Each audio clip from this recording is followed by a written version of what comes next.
Anyway, let's get into this week's music news. First off, in the music world this week, those of you who are from the 90s, at least, will remember the band Blink-182. Apparently, this year is 20 years since they had started their band. First off, I didn't know they were still together.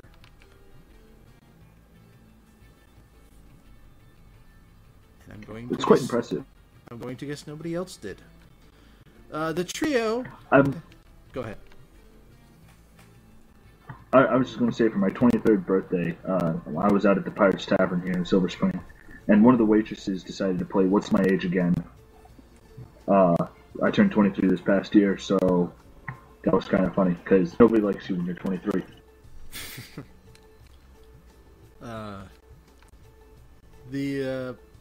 They have announced they're going to do an anniversary tour this year, spanning all over the United States, Canada, and Europe. 37 shows will be played. A lot of them, there's going to be a handful here in the States, and then a lot of time over across the pond, and then some up above the border. But a lot of the shows are going to be outside the country.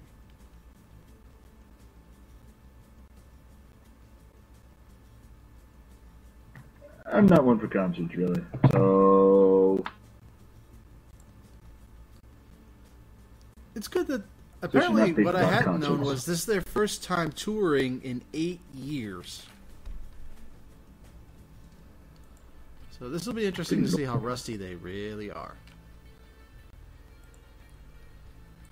Continuing on the bands that came from the 90s, Green Day has confirmed that they are going to be starting a new album and should hopefully be out either by the end of this year or the beginning of next year. Cool.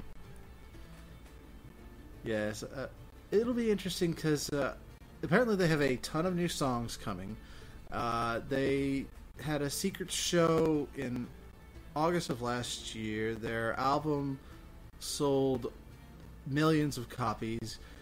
They still have a lot to say, even though they have really grown up. They're dads. They're just enjoying life now. They don't have as much angst. They're just now political, which is always interesting to see what direction they take it in. Like musicians do in their advanced years. Yes. Also along the new strange lines of things that sometimes you don't really want to know. In an odd thing that I have never seen them do, VH1 has actually said what their Behind the Music series will be this year. At least this season coming up. Which is a rare thing to actually know who they're doing instead of just taking wild guesses. They announce these things? Yeah, that's the first time I've noticed it. The ones that they have announced so far, they've announced 6 artists will be getting them at least. They don't know who else.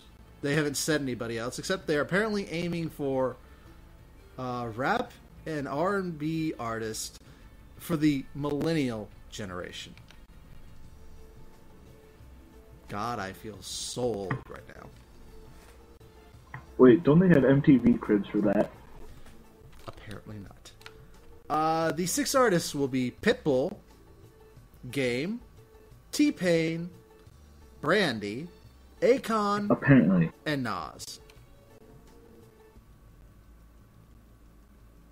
And wait, Brandy's still relevant?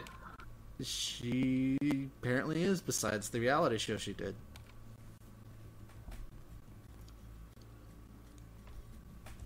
But it'll be interesting to see. Apparently the new season begins in March, with Pitbull going first. I'll take your word for it. I don't watch... Only TV I actually really watch is Big Bang Theory and the Food Network. So...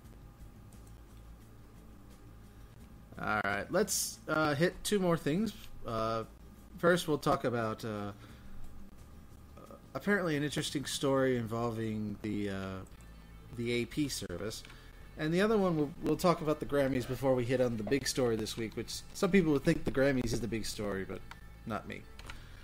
First off, according to the folks over at Billboard and the Hollywood Reporter, the Associated Press is apparently becoming customers of Billboard and the Hollywood Reporter. Starting, I believe, yesterday, they will be adding a feed and other things to the AP's content distribution system in order for stories from both Billboard and the Hollywood Reporter to go out all over the world via the AP wire. Considering how much influence... God, can American celebrities get any more conceited and self-centered? We'll never know until we try it. But at least it means a music source and the celebrity gossip news source will both be covered, at least by AP. Which unfortunately means the Hollywood Reporter will get some sense of respectability.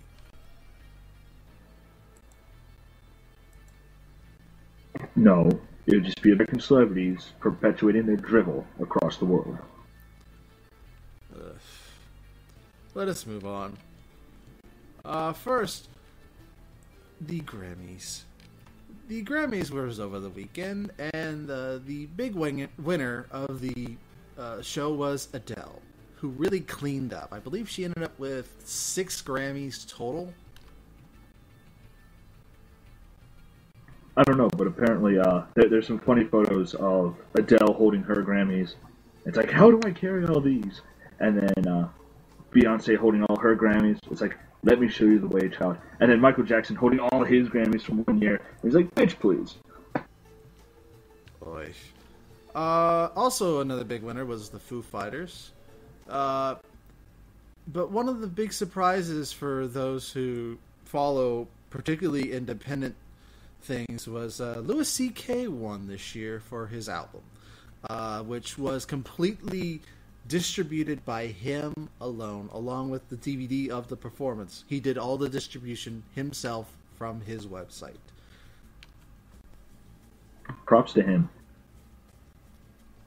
Excellent, man, and I believe that is the future of distribution will be just artists doing it themselves and making lots and lots of money without the music industry. Right. I have a feeling that more people, with all this piracy thing going around. Yeah. Piracy is both bad, but it also, even with the shutdown of major sites, apparently piracy has still gone up. Well, but I think if artists if artists want to distribute the music and they start doing them themselves, more people will support the artists over mass distribution sites or record stores, to be honest. I know a lot of reports have come out about how iTunes takes, 60% of every dollar that are from sales through the iTunes store. I'm not entirely sure the statistics on it, but I wouldn't be surprised. iTunes is immensely powerful and sells a lot of music, and can also help or make or break somebody who's trying to get their stuff out there. It's a good distribution source, but it can also be a costly one. And around the time of Sopa and Pipa here in the States, there have been a bunch of artists who have come out and publicly stated that they think piracy is a great thing for the music industry because it would force musicians who like making music and don't care about the dollar. So with piracy, we'll find a lot more good music. You would hope, but unfortunately, the game industry hasn't learned that lesson yet. The big news this week that I'm just counting the Grammys because the Grammys is mostly just a self-aggrandizing stage that's just a big puff fest in order for them to make more money. Sorry, I know I'm a little cynical. Well, apparently the MTV Choice Awards, Music Video Choice Awards, like Justin Bieber, Lady Gaga, and Nicki Minaj swept the awards at those. They won 0 Grammys this year. Thank God. At least there's some respectability because Justin Bieber did not win one. Anyway, the big news story this week was the unfortunate passing of the great Whitney Houston.